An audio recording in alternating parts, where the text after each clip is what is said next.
ನೋಡಿದ್ವಿ.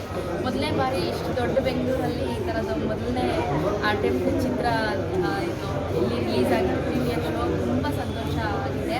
ಮತ್ತು ತುಂಬ ದೊಡ್ಡ ದೊಡ್ಡ ಹಿರಿಯರು ಸ್ಟಾರ್ಗಳು ಎಲ್ಲರೂ ಬಂದಿದ್ದಾರೆ. ಈಗಾಗಲೇ ನಿಮಗೆ ಅವರು ಮಾತಾಡಿದ್ದಾರೆ ಚಾನಲ್ ಜೊತೆ. ತುಂಬ ಖುಷಿ ಆಗ್ತಿದೆ.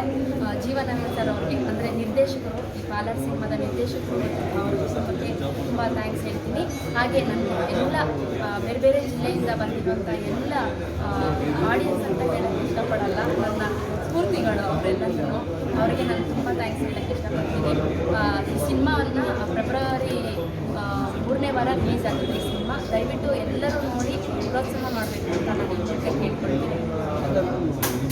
ಎಲ್ಲ ವೀಕ್ಷಕರು ಮೆಚ್ಚುಗೆಯನ್ನು ವ್ಯಕ್ತಪಡಿಸೋದು ಜೊತೆ ಪಾರ್ಟ್ 2 ಯಾವಾಗ ಬರುತ್ತೆ, ಪಾರ್ಟ್ 2 ಯಾವಾಗ ಬರುತ್ತೆ ಅಂತ ಈ ಬಗ್ಗೆ ಖಂಡಿತವಾಗ್ಲೂ ಇದು ಪ್ರೀಮಿಯರ್ ಶೋ ಆದಮೇಲೆ ರಿಲೀಸ್ ಆಗುತ್ತಲ್ಲ ಸಿನಿಮಾ ರಿಲೀಸ್ ಆದಮೇಲೆ ಇನ್ನೊಂದಷ್ಟು ಏನು ಫೀಡ್ಬ್ಯಾಕ್ನ ತಗೊಂಡು ಖಂಡಿತವಾಗ್ಲೂ ಮಾಡ್ತಾರೆ ಸಿನಿಮಾ. ಯಾಕೆಂತಂದರೆ ಒಂದು ಮೆಸೇಜ್ ಕೊಡೋದಿದೆಯಲ್ಲ, ಅದು ಈ ಮೊದಲನೇ ಭಾಗದಲ್ಲಿ ಮೆಸೇಜ್ ಇನ್ನೂ ಅದು ಕಂಪ್ಲೀಟ್ ಆಗಿಲ್ಲ. ಹಾಗಾಗಿ ಪಾಲನೆ ಮಾಡಲೇಬೇಕು, ಮಾಡ್ತೀವಿ. ರಿಲೀಸ್ ಆದಮೇಲೆ ಸಕ್ಸಸ್ ಅಂತ ತುಂಬ ಚೆನ್ನಾಗಿ ಆಗುತ್ತೆ ಅಂತ ತುಂಬ ನಂಬಿಕೆ ಇದೆ. ಯಾಕಂದರೆ ಇವತ್ತಿನ ಆಡಿಯನ್ಸ್ ಇರಲ್ಲ, ಇವತ್ತು ಬಂದಂಥ ಪ್ರೇಕ್ಷಕರು ಅಷ್ಟು ಎನರ್ಜಿನ ಶಕ್ತಿಯನ್ನು ತುಂಬಿದ್ದಾರೆ ನಮಗೆ. ಖಂಡಿತವಾಗ್ಲೂ ಇದ್ರ ನಂತರ ಭಾಗದ್ದು ಪಾಲಾರ್ ಹಾಗೆ ಆಗುತ್ತೆ ಅಂತ. ಮತ್ತು ನೀವು ಹಿಂದೆ ತೆಲುಗು ಸಿನಿಮಾ ಅದೇ ಕೋಲಾರ ತೆಲುಗು ಸ್ಲ್ಯಾಂಗಲ್ಲಿ ತೆಲುಗು ಸಿನಿಮಾ ಮಾಡಿದರೆ ಅದು ಇದರಲ್ಲೂ ಸಹ ನೀವು ಕನ್ನಡ ಸ್ಲ್ಯಾಂಗನ್ನು ಮಾತಾಡಿದ್ದೀರಿ. ಬಹುಶಃ ಯಾರಿಗೂ ಇದು ಈ ಭಾಷೆ ಗೊತ್ತಿರಲಿಲ್ಲ.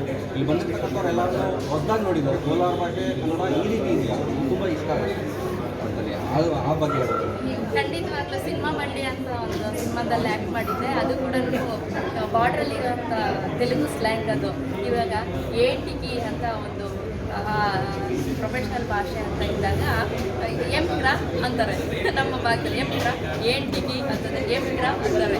ಹಾಗೆ ನಮ್ಮ ಕನ್ನಡದಲ್ಲಿ ಬೆಳಿಗ್ಗೆ ಅಂದರೆ ಮುಂಜಾನೆ ಅನ್ನೋದಕ್ಕೆ ಒತ್ತಿನ ಅಂದ್ಬಿಡ್ತಾರೆ.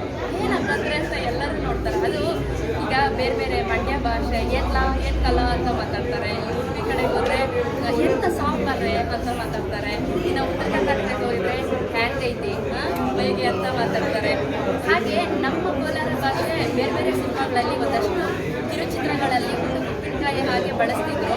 ಈ ಸಿನಿಮಾದಲ್ಲಿ ಸಂಪೂರ್ಣವಾಗಿ ಗಡಿ ಭಾಗದಲ್ಲಿ ಇರುವಂಥ ಒಂದು ಕಥೆಯಾಗಿ ಪ್ರಾದೇಶಿಕ ಹಿನ್ನೆಲೆಯಿಂದ ಕೂಡ ಮತ್ತು ಭಾಷಾ ಹಿನ್ನೆಲೆಯಿಂದ ಕೂಡ ತುಂಬ ಚೆನ್ನಾಗಿ ಕ್ಯೂಟಾಗಿ ಅನ್ನಿಸ್ತಿದೆ. ಭಾಷೆ ಎಲ್ಲರೂ ಕೂಡ ಇಷ್ಟಪಟ್ಟು ಸಂತೋಷ ಪಡ್ತಿದ್ದಾರೆ ಮತ್ತು ಅದನ್ನು ಆಸ್ವಾದಿಸ್ತಿದ್ದಾರೆ. ಅದೇ ಒಂದು ದೊಡ್ಡ ಖುಷಿ. ನಾನು ಆ ನೆಲದ ಹೆಣ್ಮಗಳಾಗಿ ಆ ಭಾಷೆನ